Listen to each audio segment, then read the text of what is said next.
The great arena floated alone in space, silent and huge, older than memory and filled with the history of broken worlds. It was called the Crucible, a place where new species were tested not for kindness or wisdom, but for survival. Many civilizations had entered it with hope and left as dust, their names forgotten. Now humanity had arrived, still young among the stars, still unsure of its place. Human ships hovered far away, small compared to the massive alien vessels gathered to watch.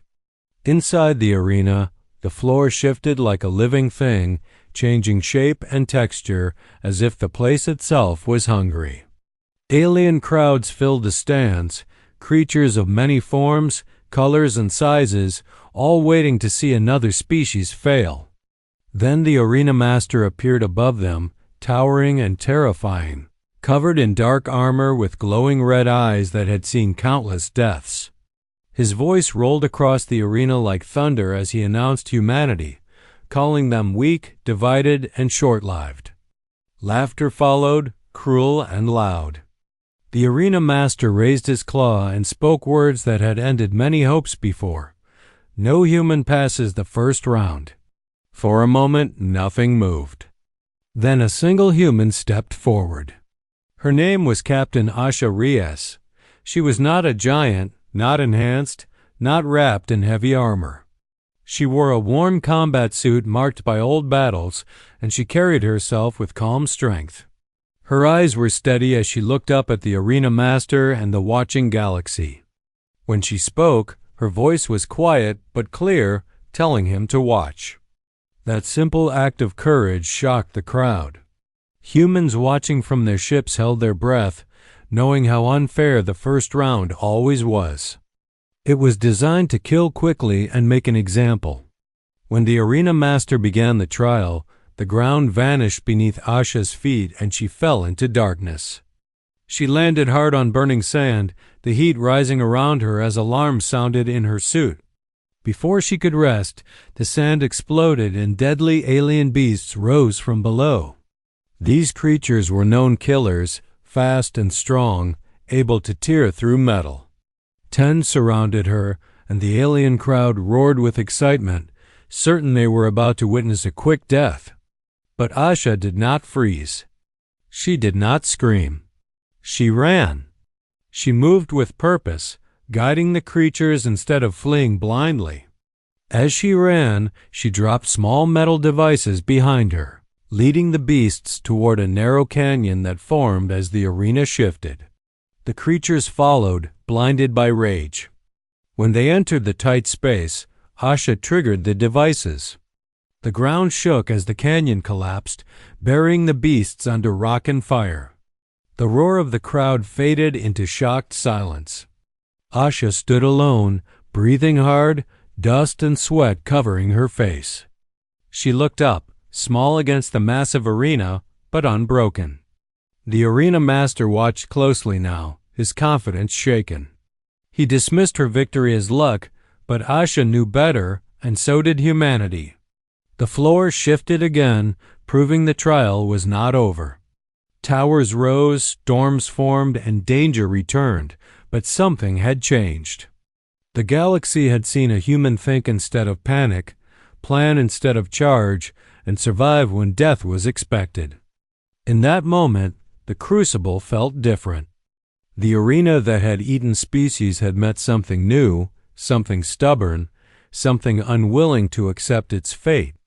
And as the shadows moved and the next challenge prepared to strike, one truth had already been written into the metal and fire of the arena. Humanity was not here to die quietly. The arena shifted again, changing the ground beneath Asha's feet into hard metal, slick and shining under a dark sky filled with storm clouds and red lightning. The air crackled with energy as the next stage of the trial began, a test the aliens called endurance. Energy cannons rose from the towers around her, massive weapons designed to incinerate anything in their path. They opened fire without warning, forcing her to run, dive, and scramble for cover as scorching beams sliced the air around her. Each strike left marks on her suit and body, burning through the layers of protection, reminding her that survival was the only goal. Every movement was measured, every jump and roll calculated. She could feel her heart pounding, her lungs burning, yet she pressed forward, using every bit of training, instinct, and intelligence to stay alive. In the stands, the alien crowd shifted, some whispering in disbelief as she dodged strikes that would have killed any other species. Far above in orbit, human ships watched silently, unable to intervene, but their pilots and commanders followed her every move, holding on to hope that one human could succeed where countless others had failed. Asha's eyes scanned the arena constantly, looking for patterns in the traps, weaknesses in the shifting environment, and the best paths forward. She spotted the towers with energy cannons and realized the aliens had designed them for maximum efficiency, covering each other and creating near-impossible kill zones. But humans were different. They didn't just fight, they adapted. She sprinted toward the nearest tower, dodging a beam that melted part of the floor, and slid under its edge, barely avoiding death. Reaching the control panel, she slammed her hand down, and sparks flew as circuits cracked and alarms blared. The interface was alien, complicated, but she did not panic. Using a mix of trial, error, and improvisation, she rewired the tower systems, redirecting the cannon fire. When it activated, the tower fired at the other cannons, causing explosions that echoed like thunder throughout the arena. The alien crowd gasped, some shouting in outrage, others in awe, as their deadly system turned against itself. The arena master, watching from his throne, rose in fury, his glowing eyes narrowing. He had never seen a species manipulate his arena like this. He called it impossible, but Asha only smiled, muttering quietly about bad interface design and clever wiring. There was no time to celebrate. The arena changed again, and the final challenge of round one emerged. The ground split, and from below, a monstrous figure rose, larger than any human or alien she had seen. The Vorax champion, 8 meters tall, muscular, covered in jagged armor, and bred solely for war, had appeared. Its roar shook the arena, a sound that had ended civilizations, and it charged with terrifying speed. Asha's body ached, her suit damaged, her blood running, but she did not yield. The creature advanced, faster and stronger than anything she had faced, and yet she moved toward it, not away. The arena master demanded surrender, offering honor in death, but Asha refused. Her voice calm, she whispered to her fleet in orbit, activating a carefully timed plan. The humans had not come with brute force, they had brought intelligence, strategy, and innovation. As the Vorax leapt to crush her, she sprang, planting a device directly onto its chest. It was a human invention, something the aliens had never seen, a neural feedback mirror. The device reflected the Vorax's own rage and aggression back upon itself, amplified 1,000 times. The monster screamed, convulsed, and finally tore itself apart in a violent explosion of strength turned inward. Silence fell over the arena, heavy and complete. Round one was over.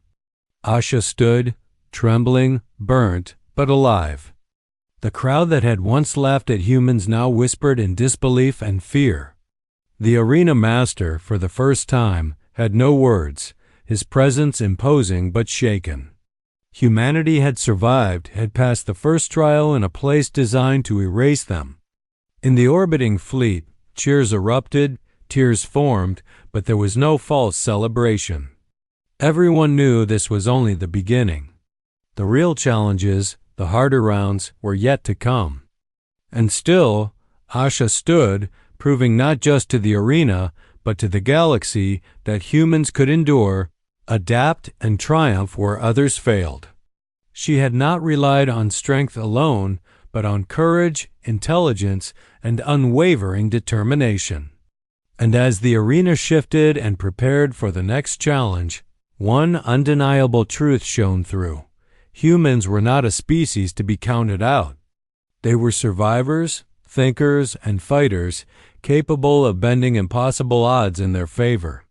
Round 1 had been won, but the galaxy now knew that humanity had come not to die quietly, but to change the game entirely. The arena had changed again, more unpredictable, more dangerous, and far deadlier than anything humanity had faced before. After round 1, the Crucible seemed to recognize that humans were different, clever and adaptive, and it adjusted, trying harder to crush them. But humanity had learned quickly. They did not fight like other species. They were not alone, and they did not rely only on individual strength. Asha Rios was no longer the sole fighter. She had inspired others to step forward. Engineers, soldiers, pilots, and strategists, all humans, joined her inside the arena, each using their unique skills. The alien species, accustomed to solo champions, struggled to understand the human approach. Where others fought alone, humans coordinated, shared information, and sacrificed when needed for the survival of the group. Outside the arena, human fleets coordinated with the actions inside, carefully observing, sending signals, and taking calculated risks to aid the strategy without breaking the rules. The arena became a battlefield of both ingenuity and raw skill. Storms, shifting terrain, massive alien weapons, and genetically engineered monsters attacked relentlessly. Still, the humans adapted. They turned alien technology against itself, using old ship parts, wiring, and energy sources to create weapons and defenses where none existed. When alien fleets tried to blockade or bombard the arena, human pilots used nimble tactics, flanking massive warships, exploiting weak points, and even turning damaged vessels into deadly tools, showing the galaxy a way of thinking no other species had seen. Inside, the Crucible continued to test them with horrors beyond imagination. Towers collapsed, energy storms erupted, and colossal creatures trained to end life lunged without warning. Yet every time, humans found a solution using teamwork and quick thinking to survive, often at the cost of their own safety. The aliens were amazed and frightened. They whispered among themselves, realizing that humans had something that the Crucible could not kill: resilience. Eventually, the final trial arrived, the climactic confrontation that the arena had been building toward. The arena master, revealed in his full form, descended into the arena. He was immense, a being fueled by the stolen energies of countless fallen worlds, his armor radiating power, his eyes glowing with centuries of dominance. "You should have died," he roared at Asha and the assembled humans, shaking the arena with his voice. But humans did not flinch.